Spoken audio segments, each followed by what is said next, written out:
Merhaba arkadaşlar.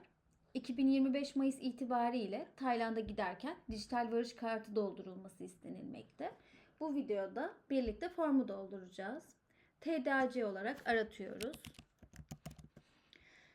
Bu siteye giriş yapıyoruz. Doğru siteye girdiğimizden emin olalım. Kontrollerimizi sağlayalım.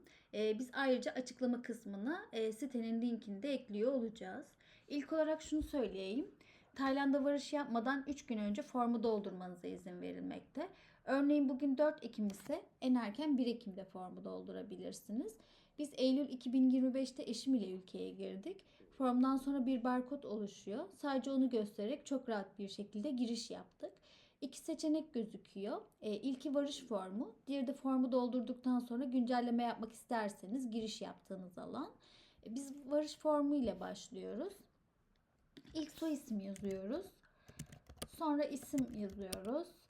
İki isminiz varsa middle name alanına giriş yapabilirsiniz. Yoksa pasaport no alanına geçebilirsiniz. Pasaport no girişi yapıyoruz. Sonra nationality yani vatandaşlık alanına Türk yazıyoruz ve Türk iş çıkıyor. Seçiyoruz. Doğum tarihi alanı ile devam ediyoruz. Doğduğumuz yılı, ayı ve günü yazıyoruz. Mesleğimizi İngilizce olarak giriyoruz. Ben teacher olarak giriyorum. Bu alanda cinsiyetimizi seçiyoruz. Ben female seçiyorum. Bizlere vize gerekmediği için bu visa no alanını boş bırakıyoruz. Country alanına ikamet ettiğiniz ülkeyi giriyorsunuz. Yine Türk yazıyoruz ve Republic of Turkey seçiyoruz. Daha sonra şehri seçiyoruz. Biz İstanbul giriyoruz. Sonra da telefon numarası alanını dolduruyoruz. Continue diyerek diğer sayfaya geçiyoruz. Bu sayfada transfer bilgileri ve konaklama bilgilerini dolduracağız. Date of Arrival alanına ülkeye giriş yapacağınız tarihi seçiyorsunuz.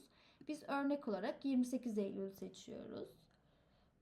Country alanına geldiğiniz ülkeyi seçiyorsunuz. Türk yazıyoruz ve Republic of Turkey seçiyoruz. Purpose of Travel alanına turistik için ise holiday seçebilirsiniz.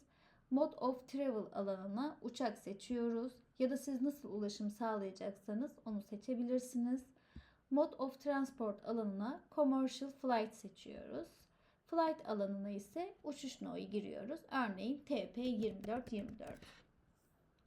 Departure Information alanını doldurmanız henüz zorunlu değil. Eğer dönüş bilgileriniz belli ise bu alanı da doldurabilirsiniz. 29 Eylül'ü seçtik ve diğer bilgileri aynı şekilde doldurduk. Sırada konaklama bilgileri var. Eğer transit yolcuysanız, Tayland'da kalmayacaksanız bu alanı işaretlemelisiniz. İlk alanda nerede konaklayacağınızı seçiyorsunuz. Biz otelde kaldığımız için otel seçiyoruz. Hangi ilde kalacaksanız onu seçiyorsunuz. Phuket olarak girdik. Eğer birden fazla yerde konaklayacaksanız endişe etmeyin. Bu alana çok takılmıyorlar. Biz ilk konaklayacağımız yeri girdik. Hiç sormadılar bile. Bu alanlar zorunlu değil. Sadece kalacağınız yerin adres kısmını girmeniz yeterli olur.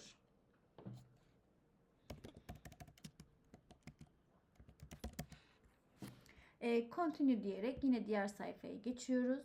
Bu sayfada sağlık beyanı belirtmenizi istiyor ama zorunlu değil. Add Other Travels butonuna basarak birlikte yolculuk edeceğiniz kişinin bilgilerini girebilirsiniz. Ya da Preview butonuna basarak girdiğiniz bilgileri kontrol edip kaydedebilirsiniz. Preview diyoruz ve bilgileri kontrol ediyoruz. Mail adresimizi giriyoruz.